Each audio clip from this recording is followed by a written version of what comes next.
You know when you're digging into your family tree and you just hit a wall?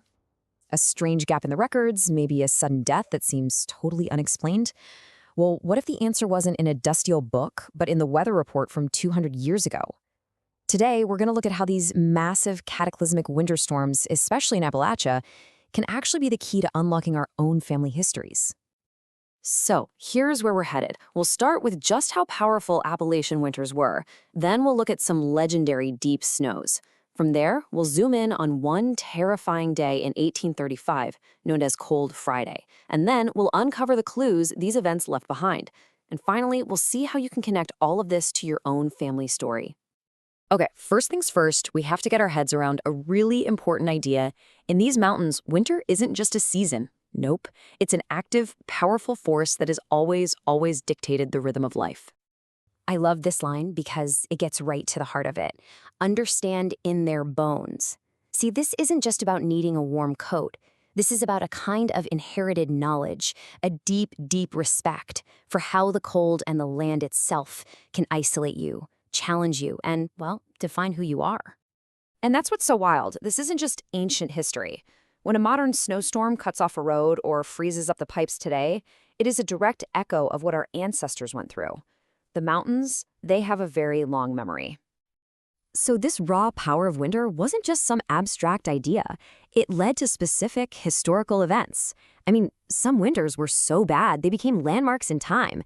People would literally use them to date births, deaths, and migrations for generations to come. And what's really fascinating is that the deep snow isn't one single event. Depending on where your family was from, it could have been the brutal, relentless storms of 1886, or the Great Blizzard of 1899 that literally froze rivers solid all the way out to the Atlantic Ocean, or the paralyzing freeze of 1917. Each one was this shared community trial that forged a really powerful memory. But among all of these legendary winters, there is one day that stands completely alone. It wasn't a blizzard that buried the world in snow. It was a sudden, silent, and absolutely terrifying drop in temperature that became known simply, and kind of ominously, as Cold Friday. So, try to picture it. It's the evening of February 5th. Families are inside, settled in for the night. The air is sharp, yeah, but it's a familiar kind of winter cold. It's the kind of night they knew how to handle. Absolutely no one was prepared for what was coming.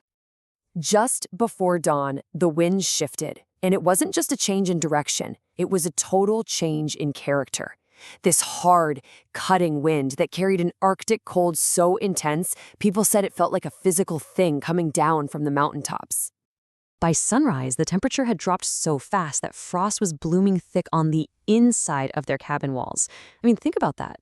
One account even tells of children scraping ice from the logs with wooden spoons while their breath just hung in the air like smoke. And if you need proof of just how unbelievably cold this was, get this. A woman in Ashe County wrote that the bucket of water sitting right next to her roaring fireplace froze solid. The fire couldn't fight it.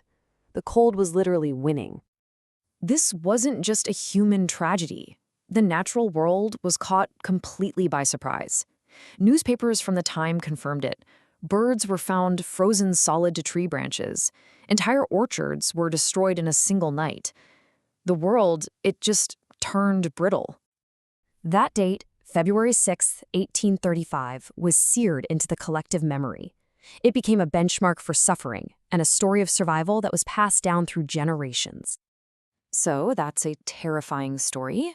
But how on earth does a weather event like that become a tool for a genealogist? Well, it's because a tragedy like this leaves behind a very unique documentary trail, a trail that can help us solve puzzles in our own family histories. So, have you ever seen a cluster of deaths in your family tree, all within a few days in the middle of winter? Or a weird gap in the church minutes where there are just no entries for weeks? It might not be a mistake. It could be the fingerprint of an event like Cold Friday, when life just ground to a total halt. This lays out the whole chain reaction perfectly. The freeze hits, which leads to sickness and accidents. But then, the clerks who are supposed to record these things can't travel. By the time spring rolls around, some families are forced to move, creating sudden changes in land records. The weather itself is actually writing the story. All right, so let's bring all of this back home, back to you and your own genealogical research. How can you use this knowledge to breathe some real life into the names and dates on your family tree? When you're looking through old records, keep your eyes peeled for these specific kinds of clues. Check old newspapers for stories about storms. Look in court minutes for little notes about the courthouse being closed because of the weather.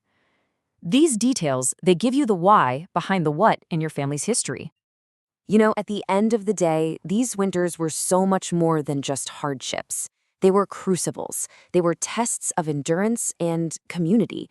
Survival required a resilience and a reliance on one another that truly forged the character of our Appalachian ancestors. And that leaves us with one last question for you to take with you into your own research.